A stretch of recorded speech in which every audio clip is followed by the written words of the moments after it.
3290 coming to you with yet another product review. Today we're going to be reviewing and running the Norfolk & Western High Hood SD40-2 and known as the Fishwick Black Letters by Athearn, ready to roll. This is a locomotive that I have wanted to review for a while. I was putting this on the back burner just because of other projects coming up. This engine I got for my birthday this year, and it is an older Athearn release, and it's a very, very handsome model. I'm very, very pleased with it because this is actually my favorite Norfolk & Western paint scheme, and they had a few different paint schemes, which we'll get into in just a few minutes.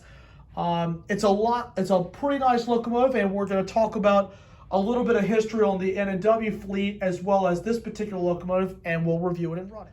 I have already done a review of the SD40-2 when I reviewed Norfolk Southern 3329, which is the Merce Sealant decorated SD40-2 by Athearn, ready to roll with DCC and sound.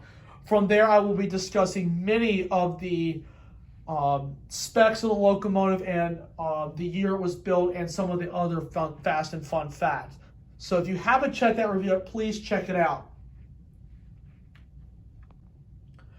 Now, we're going to narrow it down to the Norfolk & Western in particular. The Norfolk & Western had a very, very awesome diesel fleet, and they had several different paint schemes.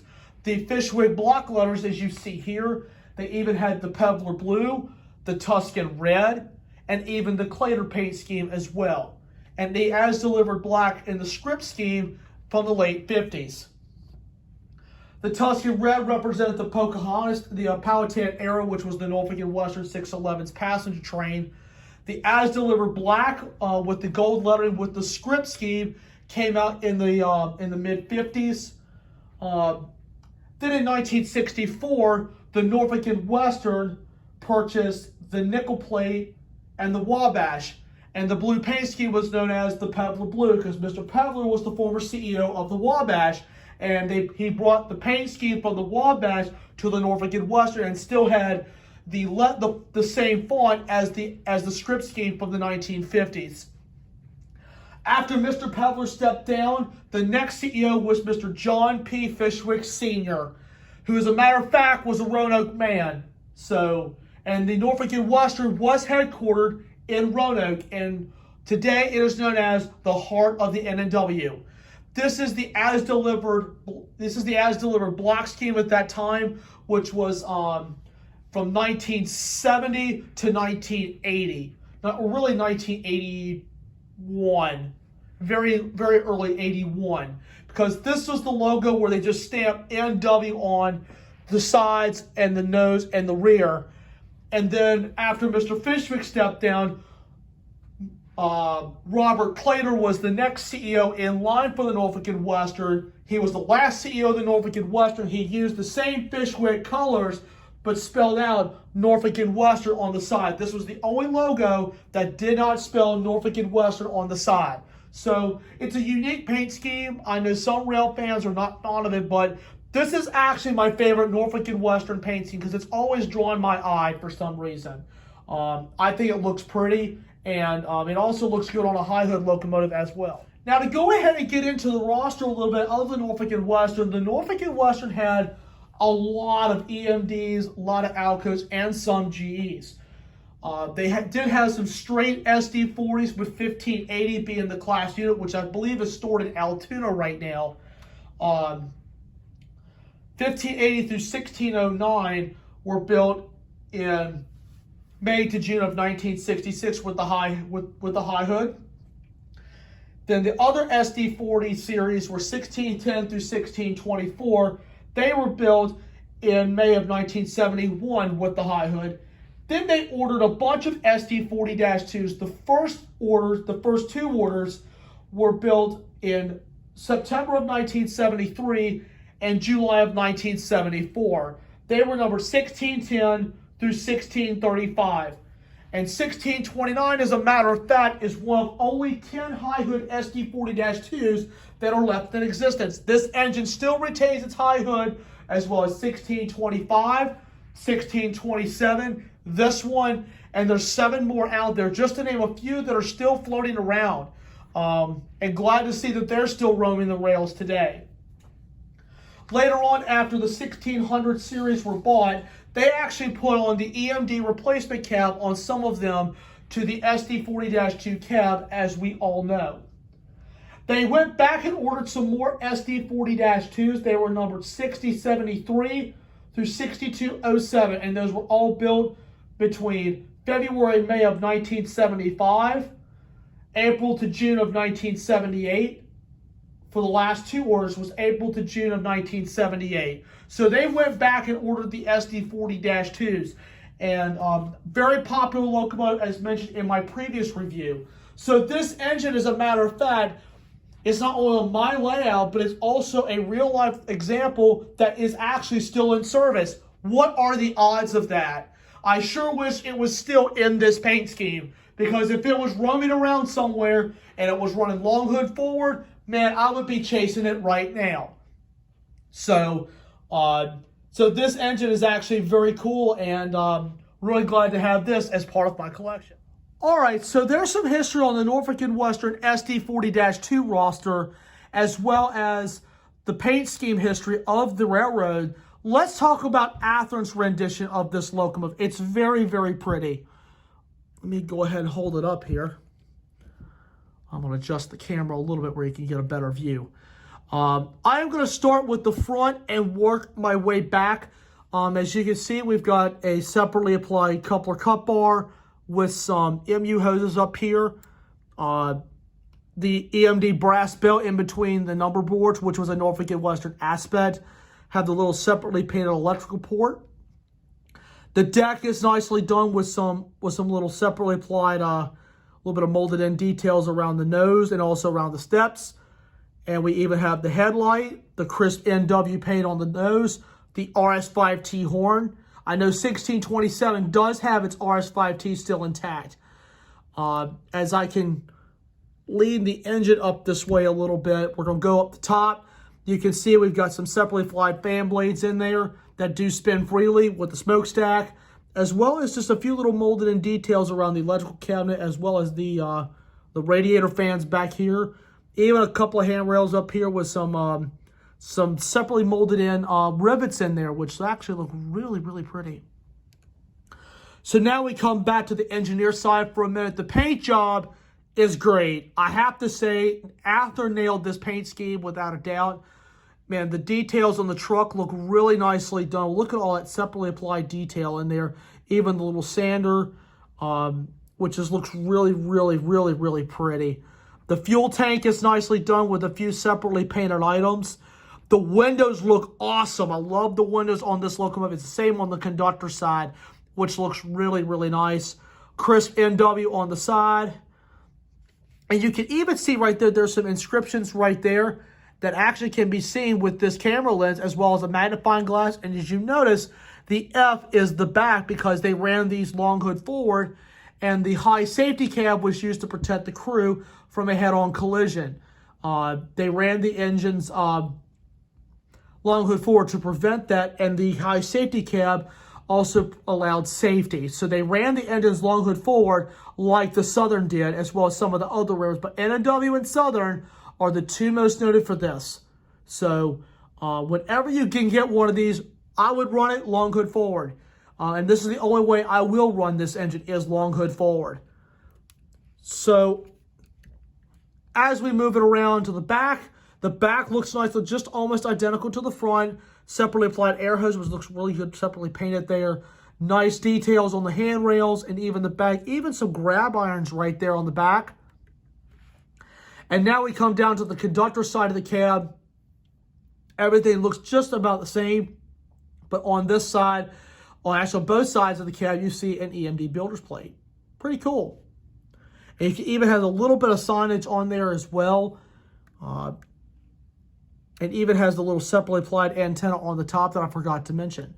So definitely, this is one that is really, really stunning.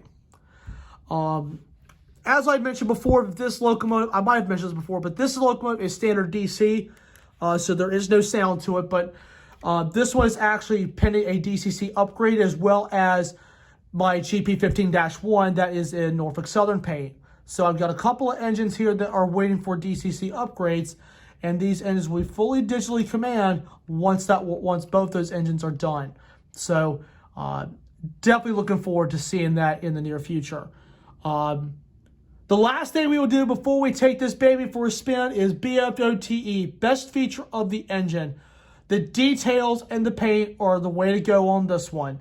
The paint is absolutely spot on, as well as all of the details on this engine. For an Athearn ready to roll, I am very, very pleased with it. This is also another good affordable line as well, if you just want some detail in it.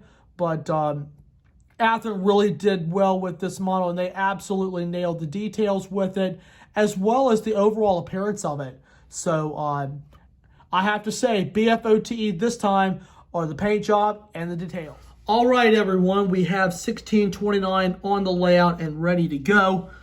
And it's looking mighty sharp tonight. As you can see, it is running long hood forward this evening. This is the only way I will run this engine. It's a nice little smooth runner. It's a pretty good puller. And let's go ahead and give this little baby for a spin.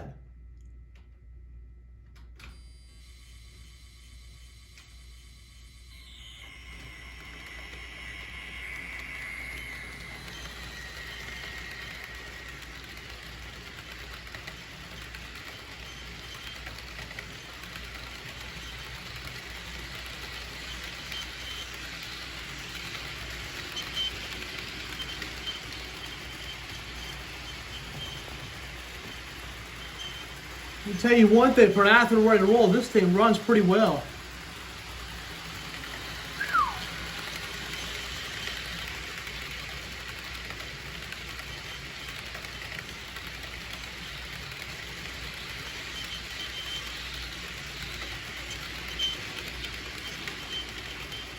I tell you one thing, I call that serenity. Flashback to the 1970s.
Love seeing that long hood operation. That's a flashback to the 1970s right there. Love it. And for an Athearn ready to roll, guys, it runs pretty well.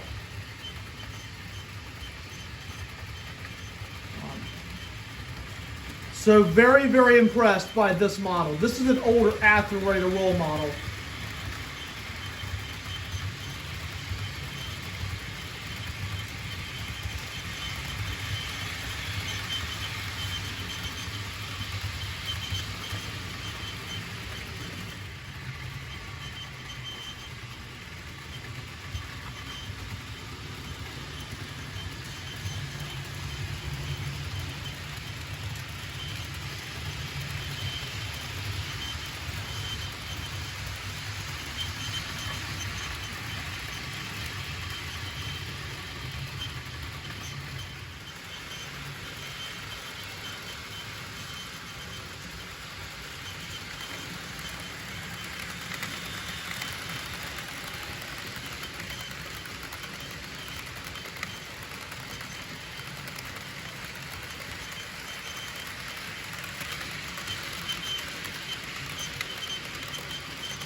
Well, guys, that pretty much wraps up for this review of Norfolk & Western SD40-2 High Hood 1629. Really happy that this is a part of my collection, and it is definitely a pulling force. Just would like to give a big shout out to all my supporters on all my social media platforms, Instagram, Facebook, YouTube, and the newest TikTok. I really appreciate the follows, guys. Your support means the world to me, not only to me personally, but for the future of this channel. If you like the videos, please remember to give them a thumbs up. And if you are new to the channel, please remember to hit the subscribe button. And you can tap the notification bell where you can get all notifications, or you can get personalized notifications. Definitely want to hit the bell because there's a lot of new products that are getting ready to come out. And we're going to have some fun as we're halfway through 2021. So I hope you guys enjoyed this video, and I'll see you on the next one. This is Engineer Pat 5290 out.